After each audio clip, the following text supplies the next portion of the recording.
This is my UFC 227 main event reaction breakdown. I'll talk about what's next a little bit. TJ Dillashaw knocks out Cody Garbrandt in the first round. Damn. That was something, man. Cody, he's too emotional in there. I could see it. When he loaded up and went to just throw those bombs, I mean, it works against some guys, and it'll work sometimes against some of the best guys. But TJ Dillashaw had fought him before, so he knew it was coming at him. And he sees stuff. He's quick. You can't just go trying to knock TJ Dillashaw's head off. If you catch him early and you knock him out, okay. But at the end of the day, you need to set stuff up. Cody Garbrandt is a much better fighter than what he showed. He's awesome.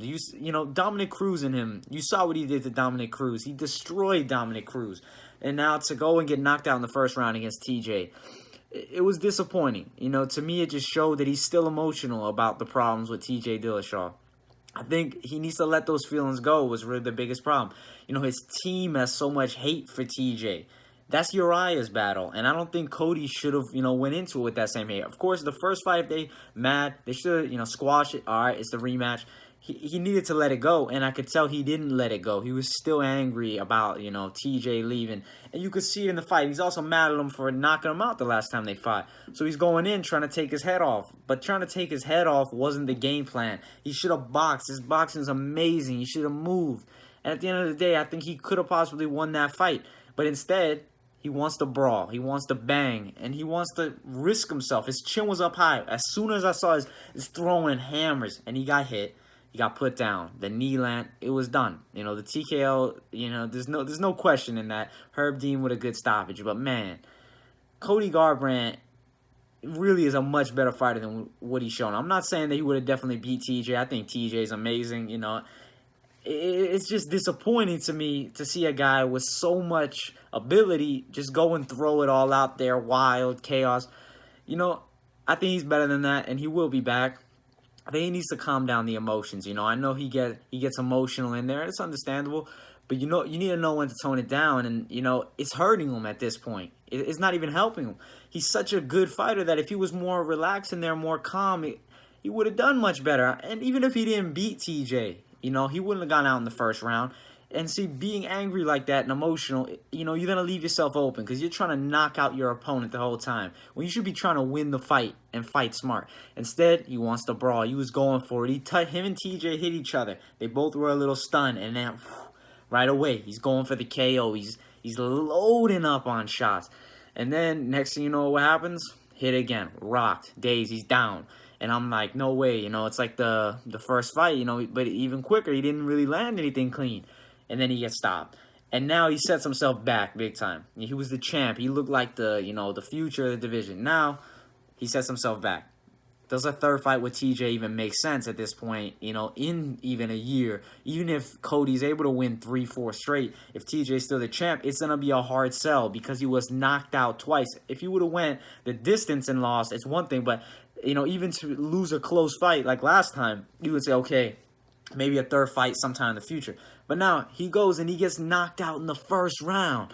So he didn't really do much. He didn't really hit him. So now it's hard sell. I can't see them selling a third fight. And I would love to see it. I want to see a third fight. See, that's the situation here is, TJ now is a dominant champ. I think the fight with Marlon is probably what's next. Marlon Moraes, he's a good fighter. He's a damn good fighter. And I think he can give TJ problems. He's got the one loss to a Sunsao. So a Sunsao is also in the running. Thing is, TJ dominated a Sunsao last time they fought. And then with Marlon and a Sunsao, it was a toss-up fight. It was really close. So, I mean, definitely Marlon's coming in with the most heat. He's coming off that 30-second knockout of Jimmy Rivera. So that's probably the fight they're going to go with. I'd love to see Dominic Cruz get a fight against TJ, but he probably should win one more just for his own sake, because going into a fight with TJ after getting destroyed by Cody, dominated. I'm not going to say destroyed. He got dominated by Cody. Getting dominated by Cody and then watching a man, TJ, destroy Cody in this last fight. So I don't know. I mean, yeah, he beat TJ, a while back, but you want to go into the fight, with true confidence. So I think that Dominic Cruz needs to probably get a fight in between, and just to get his feet back. He's been out for a while and come back and look great, but I think it's just better for him just to ease back in there with one more fight, and then they'll probably give him the title shot. For Cody, he's got to go back and he's got to see what's next. I mean, he's a great fighter. He's got so much ability, but he's going crazy. You know, he gets too emotional in there. If he can calm it down, if he can relax it, and then he can fight smart, he can do a lot of great things with himself. He's got so much potential to be champion again, but it's going to take some time. You know, I think right now, if he's going to fight anybody, it will probably make sense to fight maybe the winner of Stamann versus Aljamain Sterling, somewhere along the lines, like somewhere like a solid top 10 guy, but not like the elite guys. Because I don't think right now, you know, he should jump back in there with a guy like Rafael Assunção, or, you know, if Marlon was there or something like that. I think that he needs a fight just to get his head back, you know, get his feet back under him, because, you know, he's got so much ability, and I think he needs to just prove it to himself again that he is that good. And then after that, you can set him up for another, you know, top contender fight, and he could be in the mix. You know, depending what happens with TJ and Marlon, or, you know, TJ and whoever, you never know who's going to be the champion or who fights for the title again. So it's a really interesting situation. That division's stacked. I love the bantamweight division, and I can't wait to see what TJ does next, and Cody as well. And the fight with Cejudo, I don't think's the one to make. You know, Cejudo needs to go defend his belt in a rematch versus Demetrius Johnson before he gets that super fight, you know. Unless, like, something really, you know, crazy happened with Johnson with injury, the fight to make for TJ is, you know, a top bantamweight. And for Cejudo, it's either Demetrius or, you know, another top flyweight.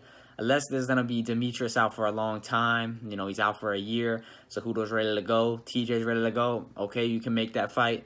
But if Johnson's available sooner, I think then Johnson and Cejudo, you know, in the trilogy is the most sense matchup. All right, well, thank you guys for watching, and I will see you in the next one.